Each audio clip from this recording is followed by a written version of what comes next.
End gold buyers మీ కష్టాల్లో నమ్మకమైన మీ ఆత్మీయ నేస్తం. మేకప్ మ్యాన్ డబ్బులు వచ్చినాయో రాలేదో కూడా తెలుసుకుంటాడు.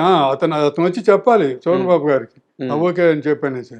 సో అట్లాగా వర్కర్స్ కూడా జాగ్రత్తగా చూసుకుంటాడు.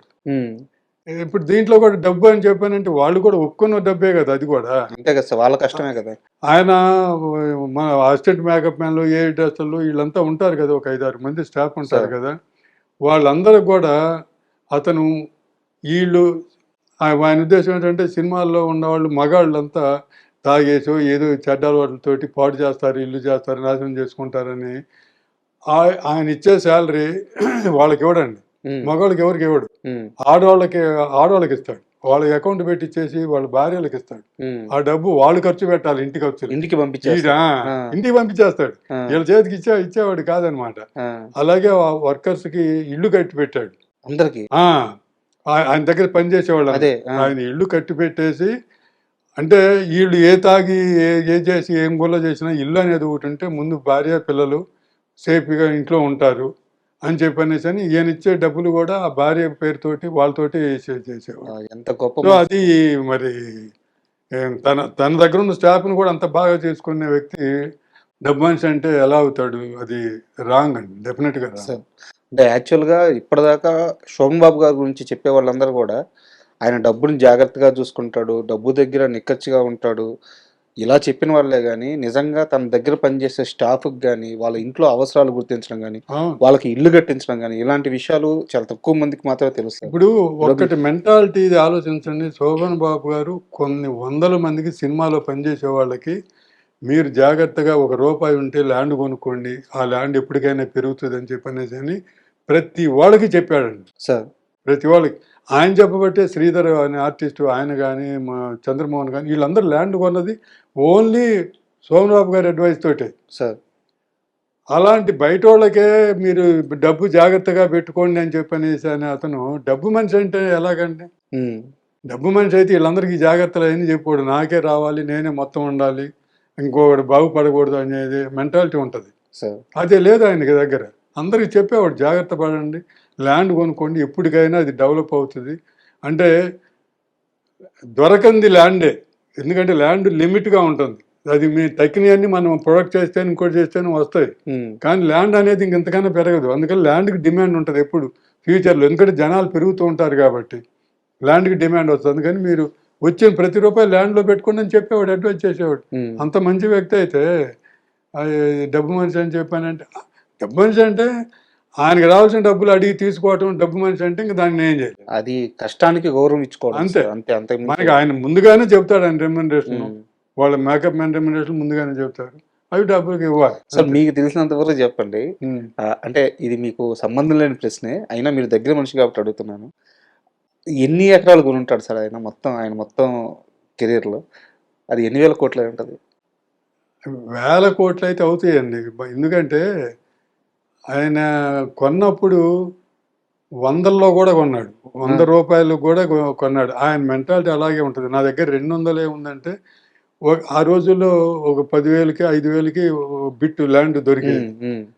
అది కమిట్ అవ్వండి, మీ దగ్గర ఉన్న వాళ్ళతో కమిట్ అయితే అవి కట్టడం కోసమన్నా మీరు సంకనాగుతూ ఈ చెడ్డ అలవాట్లు కాకుండా డబ్బులు దానికి పెడతారు అని అట్లా కమిట్ చేయించేవాడు. సో ఆయన చేసింది కొన్ని 100 ఎకరాలు అప్పట్లోనే ఉంది. అబ్బా, అవి ఇక ఎన్ని కోట్లు అంటే 1,000 కోట్లు 10,000 కోట్లు పైన ఉండొచ్చు అనమాట. 10,000 కోట్లు ఈజీగా. ఎందుకంటే ఆ ల్యాండ్లు అలా పెరిగిపోయింది, వందల్లో కొన్నాయి, కోట్లు అయిపోయింది. సార్ అంటే ఎందుకు ఇంత క్లియర్గా అడుగుతున్నానంటే, నాకు 2 విషయాలు చెప్పారు సార్ మీ దగ్గరికి వస్తున్నప్పుడు. సరే మాతృదేవోభవ ఆయన చేసిన సినిమాలు ఎలాగో అడుగుతావు, 2 విషయాలు మాత్రం ఆయన అడుగు. ఒకటి చిరంజీవి గారు, 2 శోభన్ బాబు గారు. ఎందుకంటే చిరంజీవి గారు కెరీర్లో పీక్స్కి ఎదిగే సమయంలో అతి దగ్గరగా ఉన్న మనిషి మీరే అని చెప్పారు. అండ్ తర్వాత శోభన్ బాబు గారితో చాలా చనువున్న అతి కొద్ది మంది దర్శకుల్లో మీరు కూడా ఒకరని చెప్పి చెప్పారు అనమాట సార్. అందుకని చెప్పి నేను ఇంత క్లియర్ గా అడుగుతున్నాను. అండ్ నెక్స్ట్ హీరో విషయానికి వస్తే రాజేంద్ర ప్రసాద్ గారు సార్. రాజేంద్ర ప్రసాద్ గారితో నాకు తెలిసి మీరు 3 సినిమాలు చేశారు. 3 సినిమాలు చేశారు. బట్ అంత ముందే మా కోదండ దగ్గర పనిచేసేటప్పుడు క్యారెక్టర్స్ వేస్తూ బాగా పరిచయం ఉంది సార్. అయితే రాజేంద్ర ప్రసాద్ గారితో పనిచేసిన ప్రతి దర్శకులు అద్భుతమైన అవుట్‌పుట్ ఇచ్చారు. ఆయన మంచి కమెడియను, మంచి హీరో, బాగా నవ్విస్తారు. అలాగే అన్ని రకాలు చేయగలరు. బట్ ఈ మధ్య కాలంలో రాజేంద్ర ప్రసాద్ గారి మాటలు వింటుంటే స్టేజ్ మీద, సో మేము చూసిన రాజేంద్ర ప్రసాద్ కాదాయన. కరెక్ట్. బట్ మీకెలాంటి ఎక్స్‌పీరియన్స్ ఉండేది? మేము చేసినప్పుడు చాలా మంచిగా ఉండేవాడు. ఇదంతా ఇప్పుడు సో ఇయన్నీ రీసెంట్‌గా వాళ్ళ అమ్మాయి విషయం ఇదయ్యి కొంచెం మైండ్ డిస్టర్బ్ అయిన మనిషి. అంతకుముందు అసలు ఏమి లేదు. సార్. చాలా జోయిల్‌గా, చాలా మంచిగా, చాలా బాగుండేవాడు, చేసేవాడు. ఇప్పుడు వచ్చింది డిస్టర్బెన్స్, ఫ్యామిలీ డిస్టర్బెన్స్ తోటి హ్మ్. మైండ్ డిస్టర్బ్ అయ్యి ఉన్నాడు. కానీ లేకపోతే మేము చేసేటప్పుడు ఎంత జాలీగా, ఎంత జోలీగా ఉండేవాడంటే మామూలు సినిమాలప్పుడే కాకుండా బయట కూడా జోకులు వేసుకుంటూ ఎంతో చాలా చాలా ఇదిగా ఉండేవాడు. హ్మ్. చాలా ఫ్రెండ్లీగా ఉంటాడు. చాలా బాగుంటాడు. అది ఇక ప్రతి మనిషిలోనూ వచ్చే కొన్ని ఫ్యామిలీ బర్డెన్స్ అవన్నీ వచ్చిన తర్వాత డిస్టర్బ్ అయ్యి, వయసుతో వచ్చిన కొన్ని సమస్యలు. వయసుతో కూడా కాదు, ఫ్యామిలీ డిస్టర్బెన్స్. డిస్టర్బ్ అయ్యి పిల్లల దీంతో బట్ స్వతహాగా అయితే ఇలా ఉండే వ్యక్తి స్వతహాగా కాదు. అస్సలు క్వశ్చనే లేదు. చాలా మంచిగా ఉండేవాడు. నా తోటి చేసినప్పుడు ఎంత హ్యాపీగా ఉండేది. మామూలుగా నేను మాతృదేవ తర్వాత వెళ్ళాను కదా, వెళ్తే ఏంటి నువ్వు నాతోటి సినిమా చేస్తావా ఆ! అని చెప్పనేసి, అంటే మాతృదేవ డైరెక్టర్ ఒక ఎంటర్టైన్మెంట్ హీరోతో చేయటం అంటే అది షాక్గానే ఉంటుంది కదా. అంతే. అని చెప్పనేసి అని, అదేంటి నేను నీకు అంత ముందు కూడా తెలుసు కదా అని చెప్పానంటే, నేను ఊరికే అంటున్నానులే, చెబుతున్నాను. నువ్వు ఆ సినిమా తీసిన తర్వాత అసలు నాతోటి చేద్దామని చెప్పి అనుకోవటం విచిత్రంగా ఉంది నాకు అని చెప్పనేసి అని అంటే, నేను అన్నాను అది మాతృదేవో అందరిని ఏడిపించాము, అలాగే నవ్వించాలని కూడా నా ఉద్దేశం. అప్పుడే డైరెక్టర్ ఫుల్ ఫ్లెడ్జ్డ్గా అన్నీ చేస్తాడు అనేది అనిపించుకోవాలనేది నా ఉద్దేశం. అందుకని అది సెంటిమెంట్ సైడ్ అట్లా వెళ్ళిపోయింది.